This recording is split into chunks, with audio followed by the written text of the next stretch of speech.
On Sunday, Israel officially opened its embassy to the United Arab Emirates in the United Arab Emirates as Ambassador Eitan Na'eh arrived in Abu Dhabi. The move came on the same day that the UAE approved the opening of its embassy in Tel Aviv. The embassy will work to advance Israel's interests and will be at the disposal of its citizens, the Foreign Ministry said in a statement. It will work after a temporary office which will begin operations in the coming days until a permanent location can be found, the ministry said. Na'eh, the former ambassador to Turkey, is the first Israeli to have full diplomatic status in the Gulf state following the normalization of ties with Israel last year. He will head the temporary mission for several months until an ambassador is appointed, according to a report earlier this month from the Khan public broadcaster. Israel, the UAE and Bahrain signed the US-brokered Abraham Accords normalization agreement at the White House on September 15, 2020. The opening of the embassy will allow for the bilateral relations between the countries to expand further, said Foreign Minister Gabi Ashkenazi. Ashkenazi also praised the UAE decision to open its own embassy. This is an important decision that will advance the warm ties between countries and between nations, he said. We look forward to welcoming the UAE representatives soon. Israel is also expected to open a consulate in Dubai and a liaison office in Rabat and Morocco in the coming days, according to the Foreign Ministry. It already has an operating embassy in Manama, the capital of Bahrain. Although the exchange of embassies has progressed, a visa waiver agreement between Israel and the UAE has been held up due to the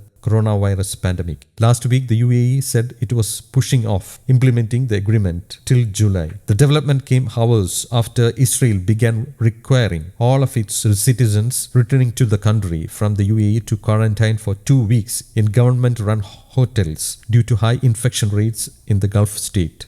News Desk, Kaumudy English.